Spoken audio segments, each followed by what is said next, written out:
उत्तर प्रदेश की राजनीति तय करती है कि देश की सत्ता पर कौन काबिज होगा।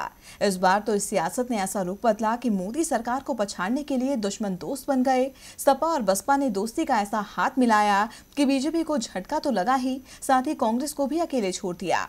यानी उत्तर प्रदेश में मुकाबला बीजेपी, कांग्रेस और गठबंधन के बीच होगा।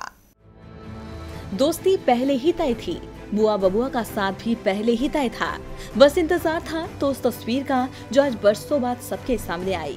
करीब 25 साल बाद बसपा और सपा के दिग्गज एक साथ एक मंच पर नजर आए और फिर वहां से उस गठबंधन का ऐलान किया जो उत्तर प्रदेश की सियासत की दिशा बदलने वाला है, जो मोदी से लेकर योगी की बेचैनी बढ़ाने वाला है। एक बार फिर से बीएसपी व सपा ने व्यापक जनहित व देश हित को ध्यान में रखकर खासकर उत्तर प्रदेश में एकजुट होने की काफी जरूरत महसूस की है। भाजपा के अहंकार का विनाश करने के लिए बहुजन समाज पार्टी और समाजवादी पार्टी का मिलना बहुत जरूरी था। राजनीति नामुमकिन को मुमकिन करने का खेल है। 1993 में बीजेपी को सत्ता से उखाड़ फेंकने के लिए कांशीराम और मुलायम मिले थे। अब बीजेपी के जीत के रथ को रोकने के लिए मायावती और अखिलेश साथ आ गए हैं।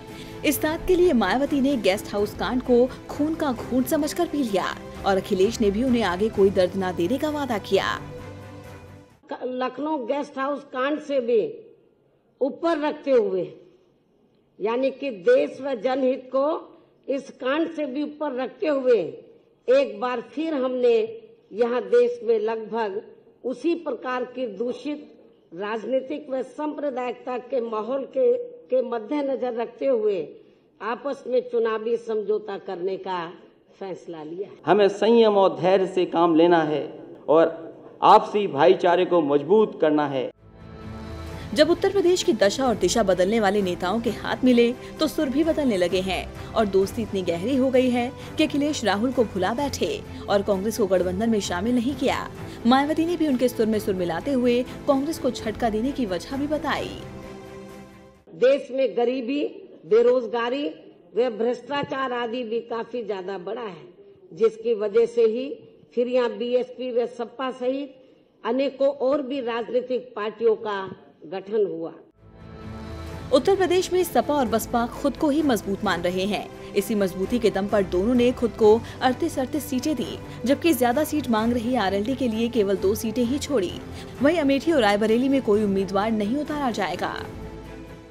उत्तर प्रदेश में कुल 80 लोकसभा की सीटें हैं, जिसमें से बीएसपी 38 लोकसभा की सीटों पर और एसपी 38 लोकसभा की सीटों पर मिलकर ये चुनाव लड़ेगी और 2 लोकसभा की सीटें हमने अभी 1-2 और पार्टियों के लिए छोड़ दी है।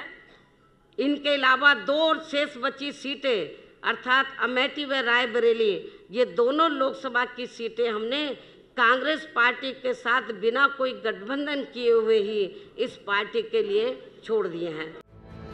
गठबंधन पर मुहर लग चुकी है और ये साथ इस कदर पक्का हुआ कि 2022 तक साथ रहने का वादा कर दिया। यानी बुआ भतीजे का साथ अब लोकसभा और विधानसभा चुनाव दोनों में ही बीजेपी की परेशानी बढ़ाएगा। अब देखना होगा कि सपा बसपा के इस मेल से क्या खत्म होगा बीजेपी का खेल। डीबी लाइव की रिपोर्ट। हमारे चैनल से जुड़े रहने के लिए YouTube पर टाइप करें DB लाइव, सब्सक्राइब बटन को क्लिक करें और बेल आइकन को दबाना न भूलें ताकि खबरें आप तक पहुंचती रहें। देखते रहिए DB लाइव, क्योंकि यहाँ हैं खबरें लगातार।